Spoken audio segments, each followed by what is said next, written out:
Hey guys, it's Ryan with Michigan Central Lines. Welcome back to my channel for a different type of video. Over the years as a railroad enthusiast, of course, I've come across a lot of collectibles and found a lot of things that I found interesting. So in this series, we're going to be taking a look at some of the things that I've collected that are either really old or I find really interesting, and we will be taking a look at them. So today, I've got a pair of timetables that are both 100 years old at the time of this release. I have two 1920 Michigan Central timetables. It is the Michigan Central Railroad Co. Rules for the Government of the Operating Department, Revised Edition, and this went into effect October 1st, 1920. You can see here, October 1st, 1920, this one's 6436, and then this one, which is my most recent pickup, 8131. And what's really cool about this one is it had a name signed in there, T.H. Hutton, who was a switchman. And then what I also found was really cool was inside of the timetable, one of his wife's some kind of receipt was being used as a bookmark, and this indicates that she was members of some kind of women's benefit association in Michigan City, and this was 1946 when this receipt was issued. So I just found that really interesting that this was included in there. It gives a look into what territory the switchman would have been on and when they last might have looked at the book, which could have been as late as the 1940s.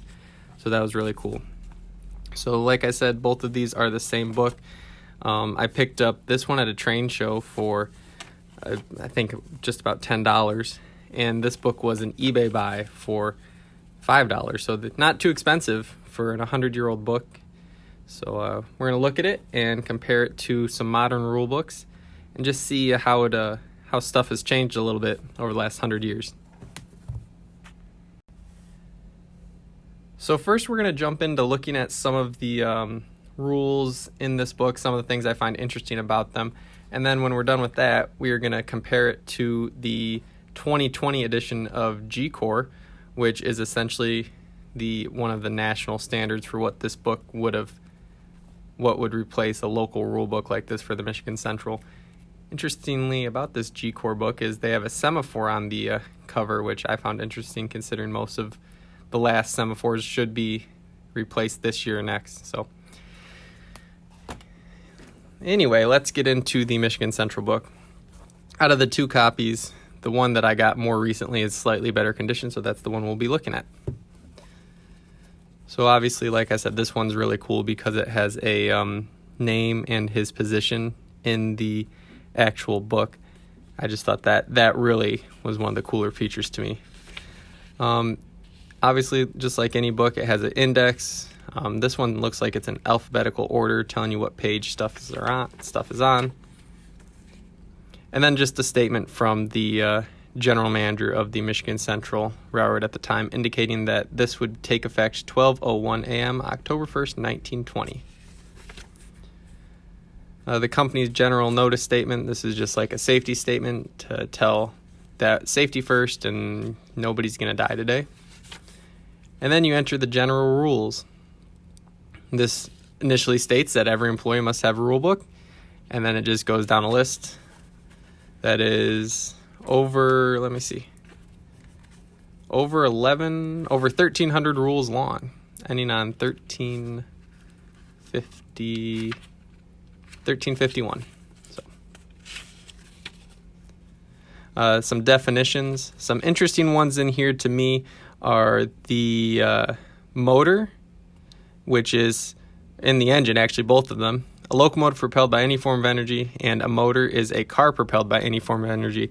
And to me, this is kind of interesting because back then you'd have actually had a mix of very early diesel, like very, very early diesel, electric, and of course steam in 1920.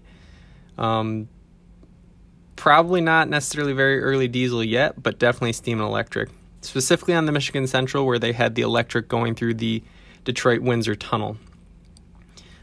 Extra train. There's still extra trains today, but back then it was definitely much more common to use an extra train.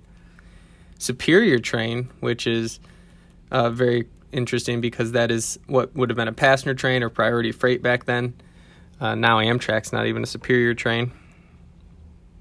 And I guess the only other interesting one really would be the signalman, an employee whose duty require him to operate fixed signals or the levers of an interlocking plant.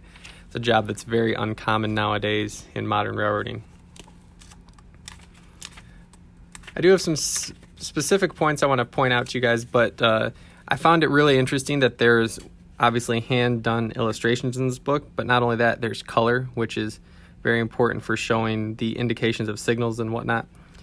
So just look at a couple of these illustrations and we'll get on to comparisons. Yes. My personal favorite is the signal page, which has hand-drawn semaphores which show your indications. Back then they were using semaphores on the Michigan Central and many railroads. And it has color indications for the signals as well as color on the blades, which I thought was very cool. And then switch and derail targets last. So guys, that's the just a couple of the interesting things I wanted to point out. Now we're going to do some comparisons between the 1920 edition and the 2020 edition of the operating rules. All right, guys, we've got our 2020 operating rules and then our 1920 operating rules. The first thing we're going to look at, and I have them marked with sticky notes in here, and I wrote the page numbers for the other one. The first thing we're going to look at is hand signals.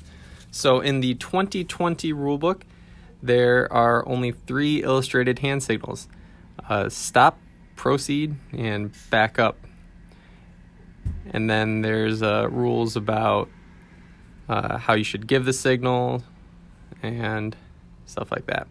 This is very limited because obviously in 2020 we mostly use radios on railroads, and while hand signals are still practical in some ways, these are the ones that they mainly focus on in the rulebook. In 1920, however, there were many more hand signals given. We have stop, reduce speed, proceed, back up, train has parted, apply air brakes, release the air brakes. I think those are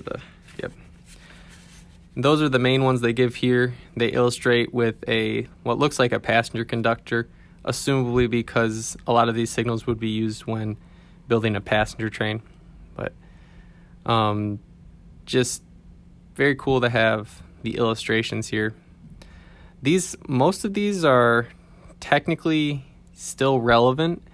I believe you can use the air brake signs if applicable on your railroad, but it just depends on what your local rules are and if you use them.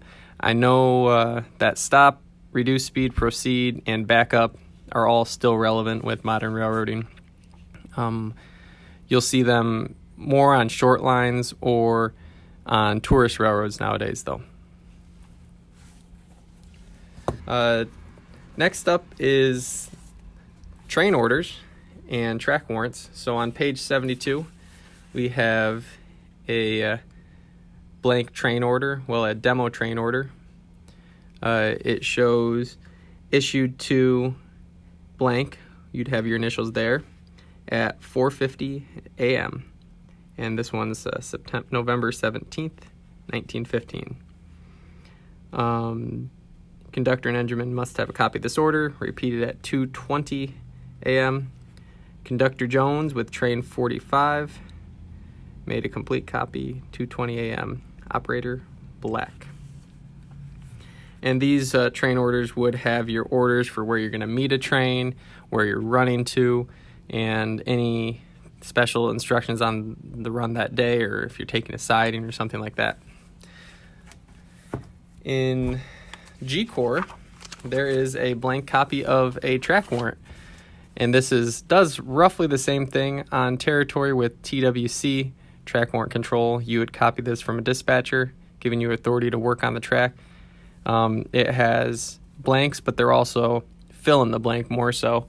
So you have different boxes to check, and you would relay this between you and a dispatcher, either over the phone or on the radio.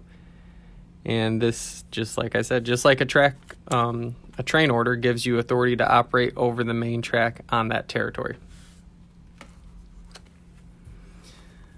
The last interesting thing I want to look at in the 1920 timetable is one of the very last rules, the hour of service rule.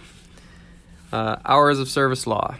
Hours of service law requires that no employee in train service shall be permitted to continuously be on duty more than 16 consecutive hours.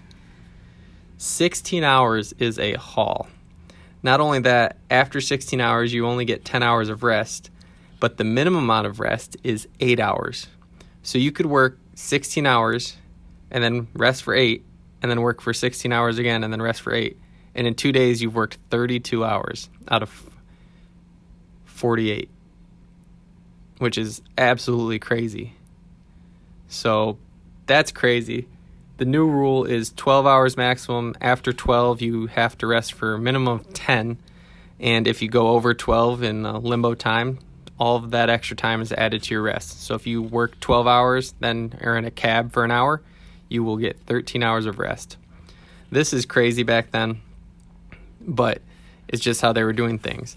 One of the funnier lines is, can't work that amount in aggregate over a 24 period except in the case of casualty, unavoidable accident, or act of God, which is just kind of a funny line in there. All right, guys, so there's a look at the 1920 Michigan Central timetable versus the 2020 G-Corps book. I hope you guys found this interesting. If you did, let me know in the comments below. And if not, let me know that too, because this was a little bit of a long-winded video, just kind of showcasing some of the oldest books I have in my railroad collection. And I'm hoping to do some more of this in the future, but make it a little bit more interesting. That being said, guys, thank you guys so much for watching. We'll see you here next time right here on my channel. Take care.